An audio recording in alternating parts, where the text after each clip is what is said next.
แม่แม่ค่ะลูกเปอร์มาเฮ็ดสลัดที่ห้องกันแน่แม่เป็นรองใหญ่เย้าพี่กองถูเลือดผ่ามาเร็วขึ้นห้องยาไว้อยู่ว่าฉันก็ใจกองถูเลือดผ่ามีอยู่ที่ห้องยาใจอะแม่ไม่เป็นที่ห้องยาฉีดพุ่งมาให้เอาเงินกว่าปันค่าผ่าตัดไม่ว่าแม่ Come on ตีเฮ็ดเวลาแน่มีหลายเรือนเย้าเงินเรือนแม่ในก้อมไปออกดีกว่าหาเงินกันเลยมานำบ่บินทันได้แม่แล้วเงินในไว้สิก่อนเท่ากับตัวตีห้องยาออนตั้งสิก่อนแล้วกว่าเลย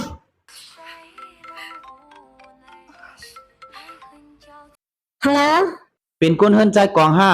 ใจเอาค่ะคุณหมอมาเร็วให้เด็กๆกว่าตีห้องยาอยู่ความมันอีกหนึ่งค่ะเฮาในก็คัดจะเตียนทนเย้าปีนังฮะลูกเปอร์ไผ่ดาวห้องยานั่นรับจะเหือมาล่ะเป็นโรคสลาแม่ตีห้องยาฉีดพุ่งมาลาดว่าปีกวางอ่ะมีเย้าฉันก็ลูกแม่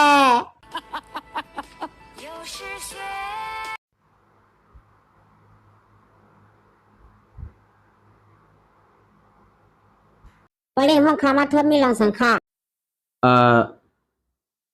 ปามนก้นเหตุการณ์ที่ห้องการเฮาแน่ลูกเป้ามันป้าดังต้องอย่าสิมาหามันลองได้จงมาฮู้หือคาเลยยินก้นเหตุการณ์เขาลาดอยู่ลูกชายปามวนนั่นถูกเลือดป่าเชและเชียงซากกว่าย่าค่ะย้อนนั้นลูกไปมันจังป้าดังต้องใหญ่เสมาหามันจังนั้นฮะนี่ตีเก่าในมีเงิน50,000เอากว่าปันปามนให้บ่ถึงในมือมัน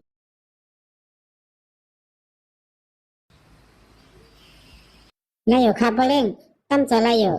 ตังตัวข้าก็ได้กว่าปันถึงตีในมือมันก้อย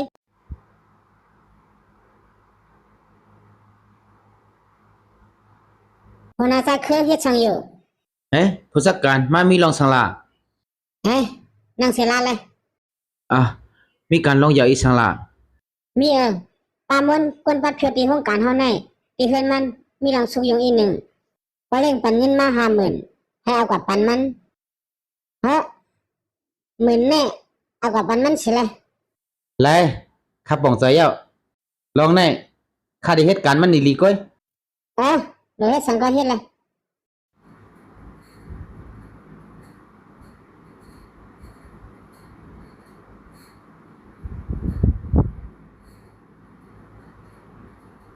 ปามนค่ะหัวหน้าใจคือมีรองสลาและยินว่าที่เฮือนปามนทบลองสุกยุงลองในโปเล่งในก็ฮู้เย้าให้เอาเงินมาปันไว้เป็นการช่วยแถมเลยยินจมยาโปเล่งยินจมยาหัวหน้าใจคือเลี้ยวมีลองสังเยี่ยวก็ให้ได้ย้อนก่อน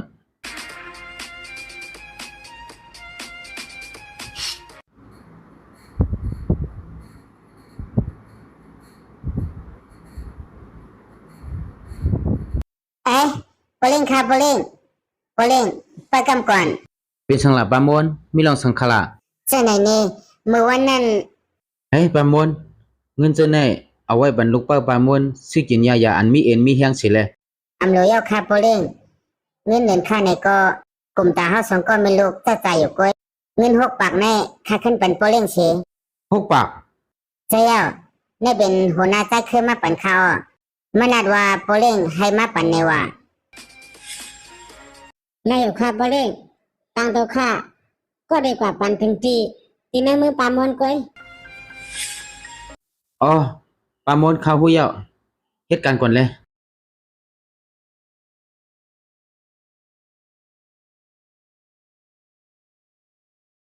บ่เร่งห้องคามาทบในห้าผู้จัดการค่ำลี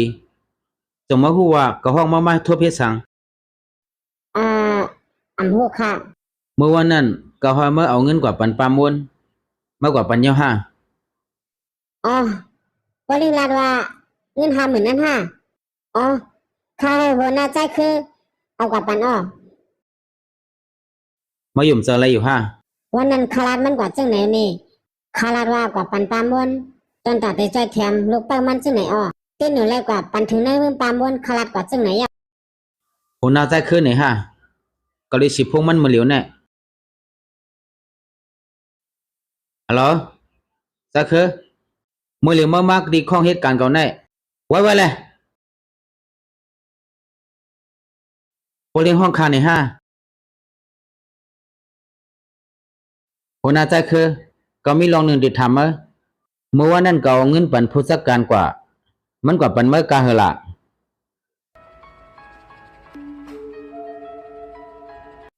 มันบันคาหมื่นก้อย มาละชนะนี่ ดีเด้ลูกผู้จัดการก็ปันไม่กว่า50,000ถึงน้ำมือไม่กว่าก้อยกว่าเกิด40,000ก้อยหัวหน้าใจคือก็ทำมาตัวลูกมาเอาเงินกว่าบันถึงดีน้ำมือปามนอยู่โปเล่งค่าตังตัวค่ากว่าบันถึงดีน้ำมือมันเย้าคาเดลาในโปเล่งเปียหนึ่งก้อยก็ขำเอาไว้นะลีในตังตัวไม่โกลัดก้อยนะก็ทัดทางออกมาเคยอย่าเป็นยังใส่ก้อยละปามนค่า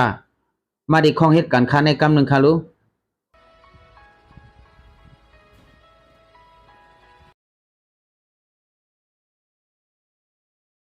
อ๋อโปเล่งห้องขามามีลองสังค่ะ ปามนเข้ามาเลยเมื่อวันนั้นหัวหน้าใจคือเอาเงินกว่าปันปามนจงต้องเลยว่ามันปันกาหือ อ๋อ6 ปากค่ะ โปเล่งค่ะโปเล่อย่าถ่อมอีเท่าในลาลีลานนะเงินเปียงก็ขำเอาไว้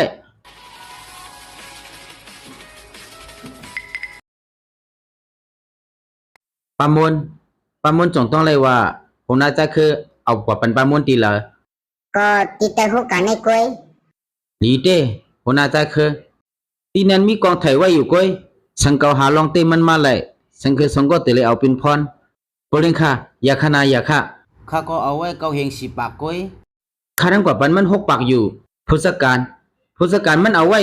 40,000ดีเต้สองคือสองก็เฮ็ดแน่เกาปันปามวน50,000ถึงกว่าน้ำมือ2 คือขึ้นเงิน6 ปากก้อยอ่ะจะโปเล่งน่าเฮือนมันมีลองสุกซักลูกชายมันตายลูกบ่มันเตเกิดลูกกับไก่อีสังเฮาล่ะ ใจแล้วอ่ะจังกับไก่สังเฮา อึดชบ2 คือรู้สังคือสังฮู้ว่าเงินนั้นเก่าปันกว่าตาได้เฮ็ดปังช่อมลูกมันตาได้ให้ลูกเป้ามันเกิดลูกสังเสว่าลองได้ก็อมใจแถมเก่าก็ใจกวนยาวมื้อเร็วก็ลาใน2 คือเฮ2 คือออกกว่าละออกกว่าละ อ๋อวิยาน่ะเขาสองก็เฮ็ดตอนตาห้องการมาสัมปตั้งหนึ่งอำหันถึงกลางใส่กันเสียอีกย้อนไปกวนปัดเพียนก็เลียวเสรีบเฮากวนอยู่ที่สูงออกมาเฮ็ดจังไหนอำมีพอดีหันถึงจ้ามาหรอ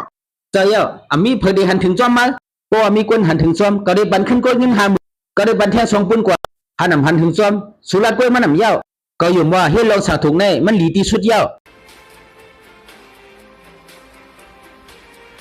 พี่น้องเขาคากูก็คาลือผู้จักการและหัวหน้าก้นเหตุการณ์ออกแน่ลองแน่จ่องมันสั่งถูกคากูก็